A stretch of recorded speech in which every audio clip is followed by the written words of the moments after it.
Hey YouTube, it's Starlogical, resident memer and resident dank memer, and I'm here to present to you what will become the $3,300 PC that I've alluded to building. And this PC is for one thing and one thing only: rendering. Lots and lots of rendering. Rendering CAD work, rendering art, VR films, videos, probably this video too, and even the Final Fantasy VII remake. Now, let's get started, shall we? Atomic Builds is a team of PC enthusiasts that specialize in PC services.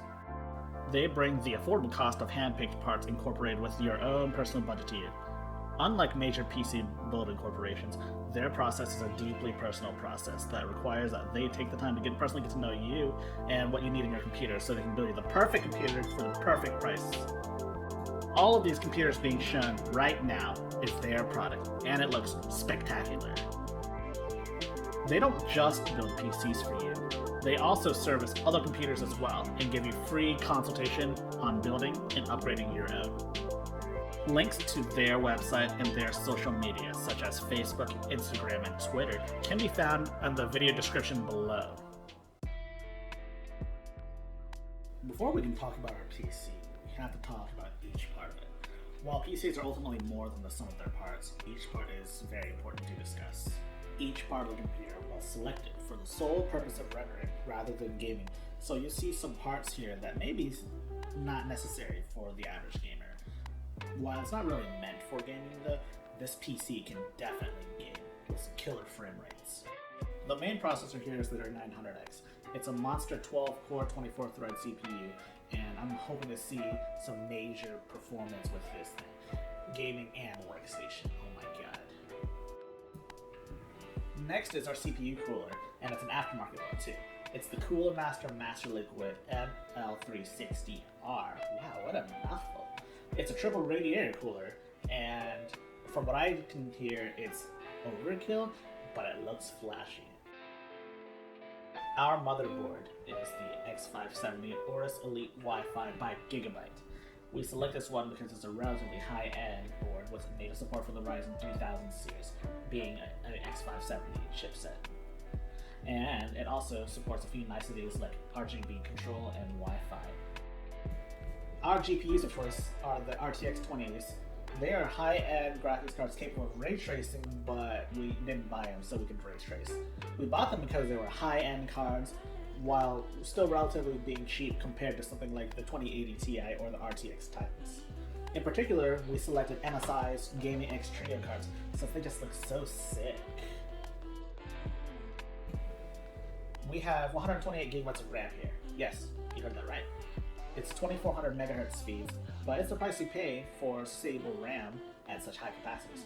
It's a single Corsair Vengeance LPX kit of 4x32. 8 times more RAM than my personal rig right now. And normally you wouldn't need more than like 32 gigs of RAM, but in a world of high-end rendering and VR films, you certainly need as much as you can get. Overclocking RAM may be possible, but we're just going to leave things the way they are right now.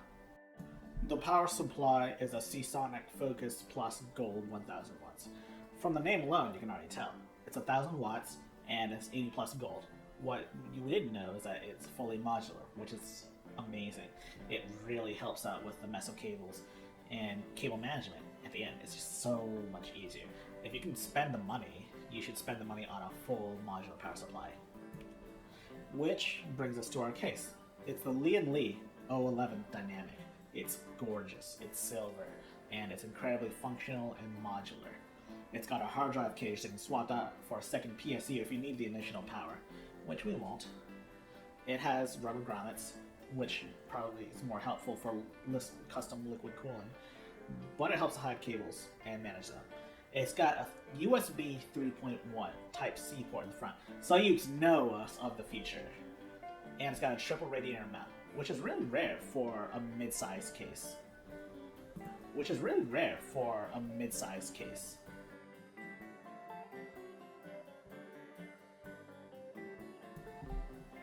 The build process can never truly begin until you test out your components. Thankfully, the GPUs were tested ahead of time, and I can confirm, RTA looks pretty freaking cool, but FPS tanks too hard. We did get a boot process, but it certainly doesn't last very long without a cooler. since I confirmed it works, we can get straight to the build process.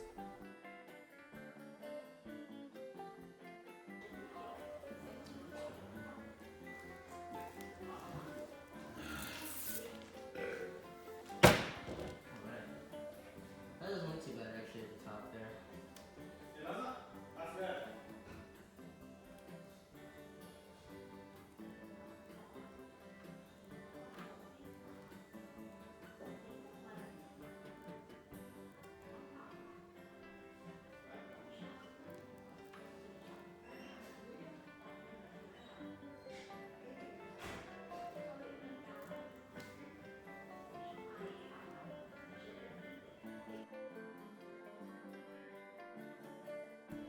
Oh darn.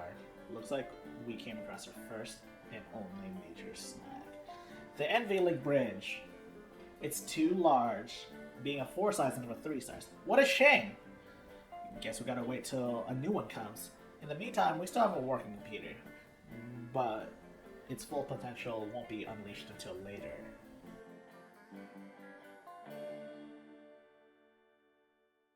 Oh, hey, look. Get booted. Oh my god, we got boot!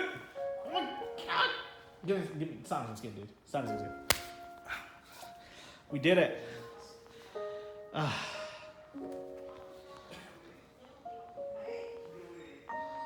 Okay, shoot, where's that Windows key, huh?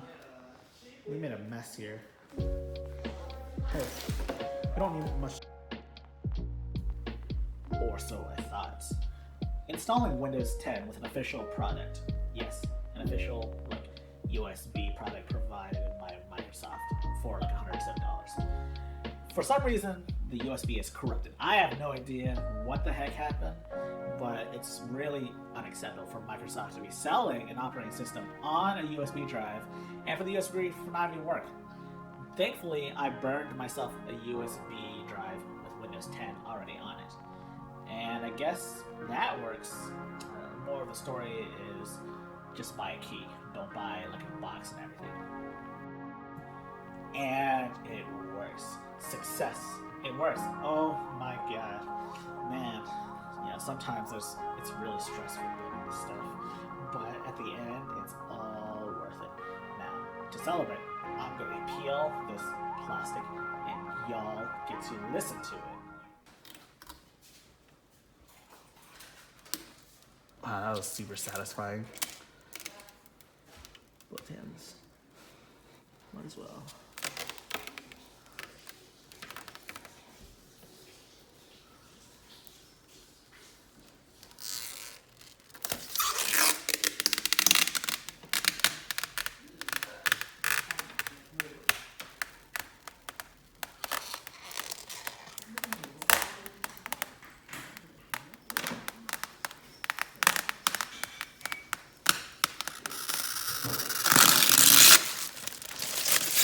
Nice. Man, that was so satisfying. And I'm satisfied. Now I get to install drivers, and I'm not going to show you because chances are, if you're gonna build your own computer, you're gonna have to download your own drivers somehow. First impressions are pretty good. Despite Ryzen's supposed reputation for requiring faster memory, this thing still feels great. With this much RAM, I could open at least 10 Chrome tabs, and the system, wow, the system looks sleek.